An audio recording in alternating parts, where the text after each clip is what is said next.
Let's see if we can build a Mosfet amplifier, a common source amplifier with an N-channel Mosfet. Just a single Mosfet. I'm using IRF 640, and we're not going to use these K values or anything. We're just going to do it empirically, okay? Let's just see if we can make it work. Now, I picked 15 volts for the input here, VDD at 15. So that means that our drain voltage here is going to want to be about half of that at 7.5 volts. So that's going to give us our amplified output, something to write on here, at 7.5 volts, okay? That way this thing can swing up and down 15 volts.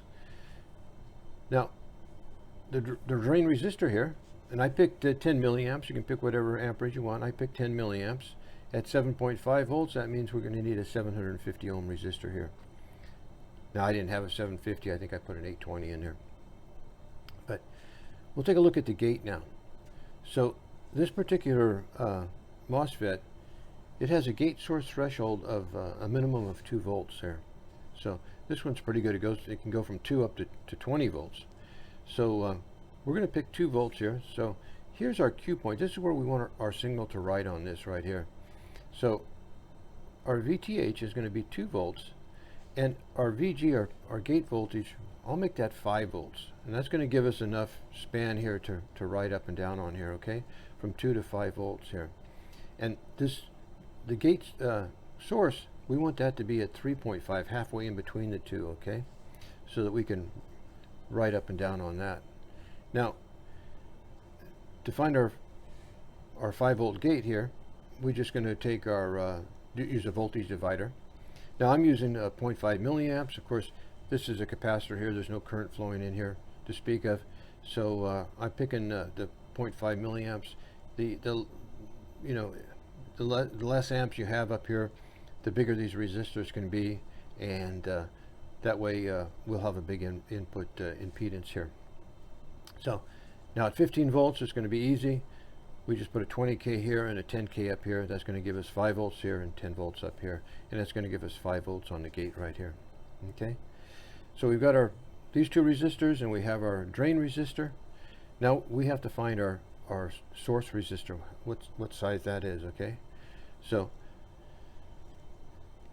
the source resistor is going to be the gate voltage minus the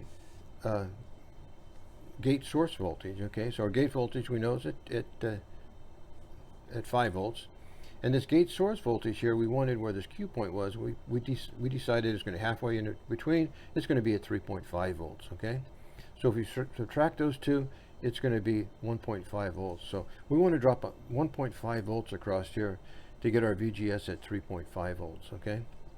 So in order to do that, we're going to say we still have our 10 milliamps here, and 1.5 volts, that means we're going to have a 150 ohm resistor here, okay? So now we have all our resistors. Of course, if we're dropping 1.5 volts right here, it's going to change our 7.5 volts here, but we'll see what it does. That should be fine. And we're going to put this on a scope and see if it actually works out. So that's what we're going to do next. Thank you. All right, here we are at the scope. So peak to peak on channel 1, which is the input there, is 224 millivolts. And let's see what we have on channel 2 here. We've got about 4 volts on channel 2 there. So of course I could turn up the input there, but not too bad of a gain. And the sine wave looks good. So yeah, it seems to be working fine. So that's it. Thank you.